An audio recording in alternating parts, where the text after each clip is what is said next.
हम सर्वप्रथम चाहते हैं कि सभी लोग यहाँ जितने लोग दूर तक बैठे हैं, पृथ्वीराज चौहान अमर रहे, भारत माता की जय का जय घोष करेंगे। पृथ्वीराज चौहान, पृथ्वीराज चौहान, पृथ्वीराज चौहान, भारत माता की, भारत माता की, भारत माता की, वंदे वंदे वंदे।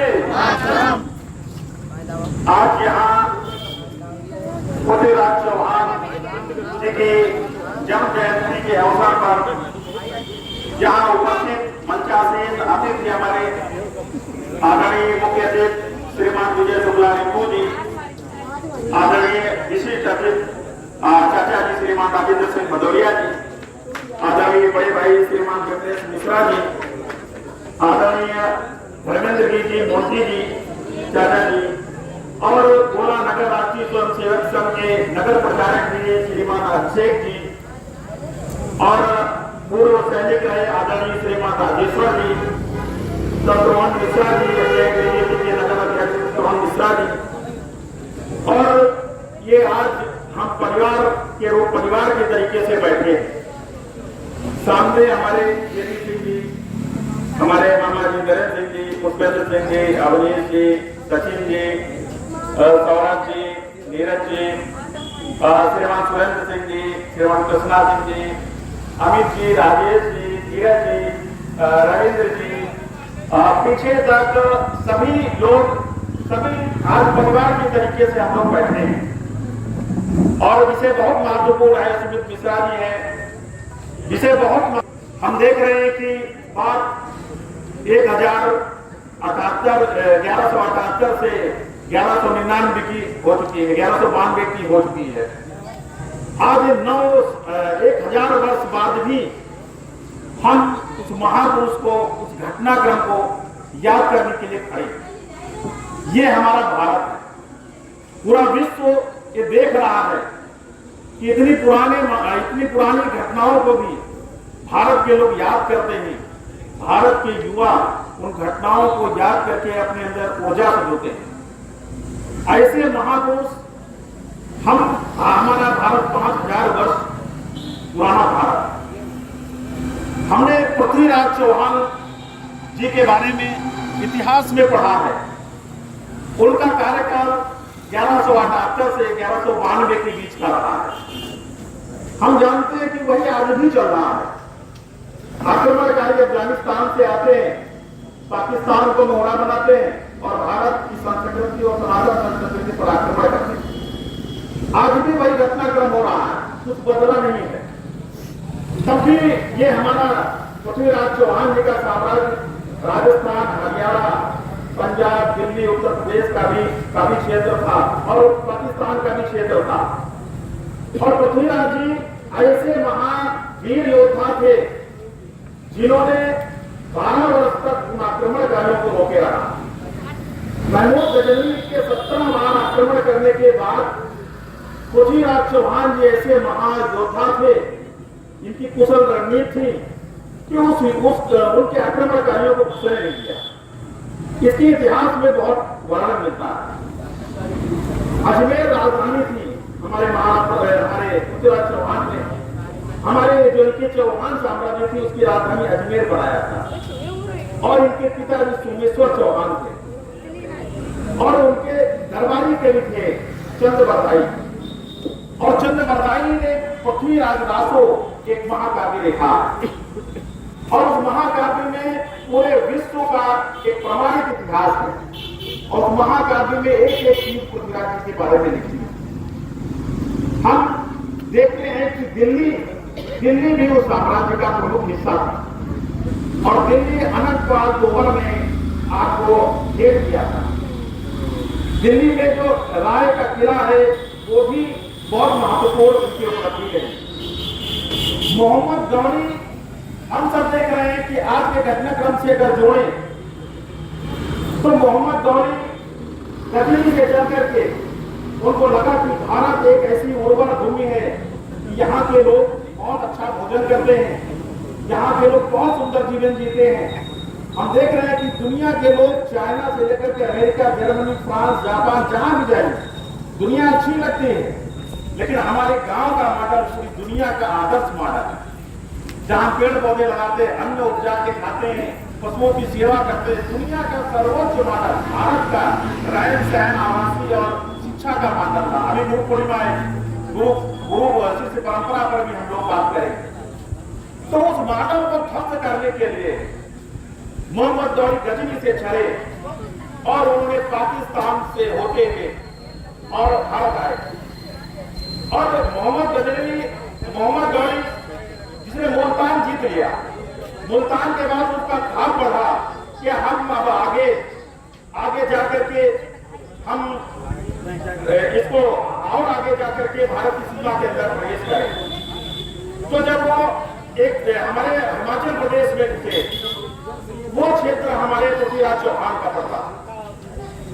उनको रोकने के लिए पृथ्वीराज चौहान ने उनको टक्कर दी, उनके खिलाफ युद्ध किया। ये युद्ध तराइन का प्रथम युद्ध माना जाता है। तराइन का प्रथम युद्ध विश्व के इतिहास में युद्ध के शौर्य की एक ऐसी गाथा है जिसको भारत के योद्धाओं, जिनको हम क्षत्रिय कहते थे, उनकी ऐसी गाथा जो पूरा विश्व गाथा। और उन्होंने खदेड़ दिया मोहम्मद गौरी भागा और भाग करके वो समझ गया कि हम यहाँ आगे प्राण नहीं बचा पाएंगे, और मोहम्मद गौरी भाग करके पुनः गजनी वापस लौट गया। लेकिन जैसा आज हो रहा है, पाकिस्तान हमारे देश के पड़ोसी देश जो बार बार कहता है आक्रमण नहीं करूंगा, लेकिन वो फिर अंधेरे में फिर वो जा करके फिर तैयारी करके और फिर आ जाता है, कुछ न कुछ प्राप्त करता है। वही मोहम्मद गौरी ने किया। पृथ्वीराज चौहान जी ये आश्वस्त हो गए कि वो तो हार गया, भाग गया, हमने खदेड़ दिया, हमारी बहुत कुशल रणनीति काम आई।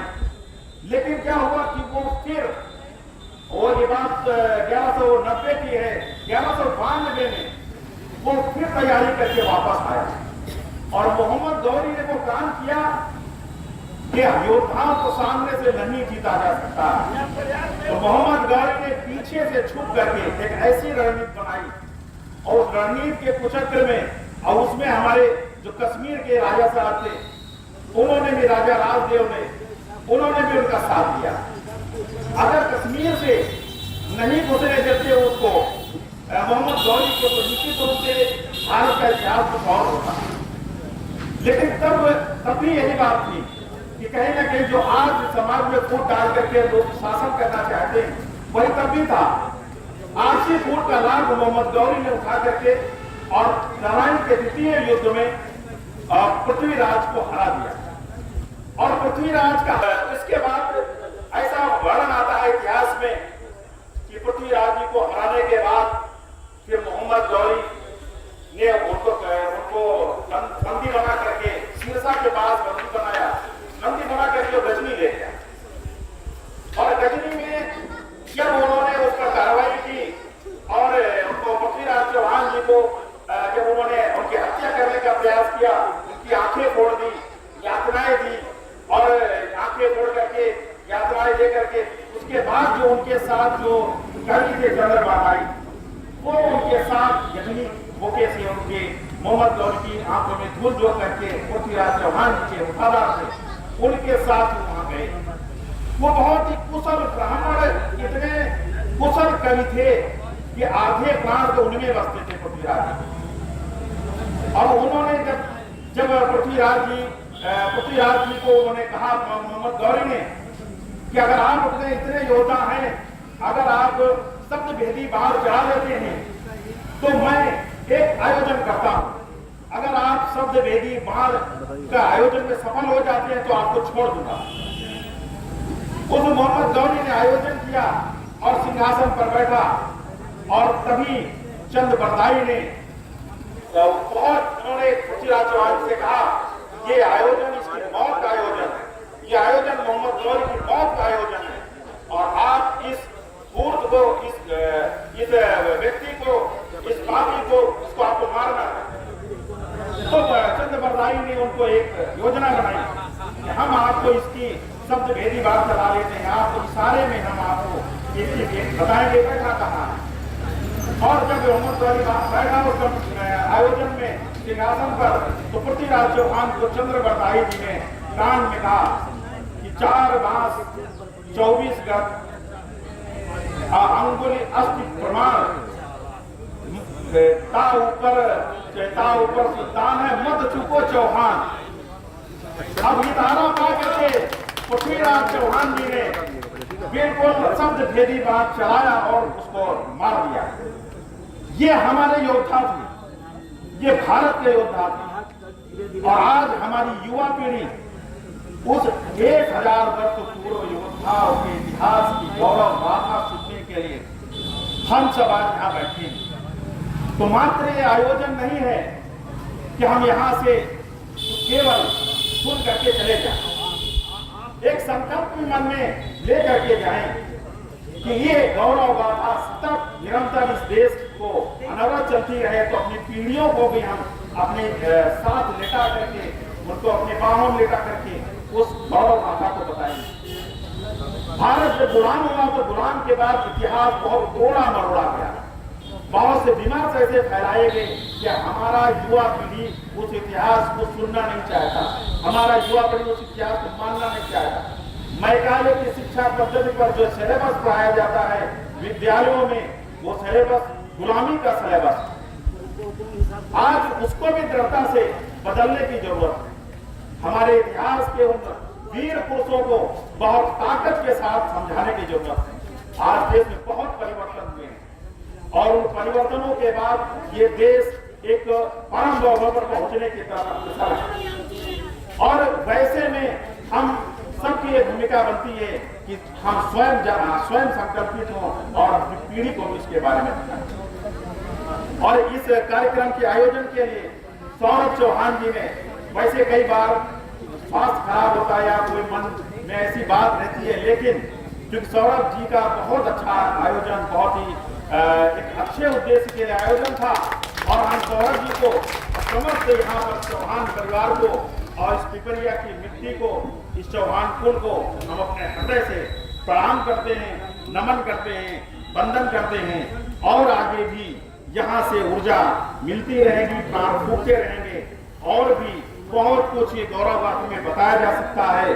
हमारे मंचासीन अतिथि बहुत विद्वान हैं और आगे आपको गौरव गाथा के बारे में बताएंगे।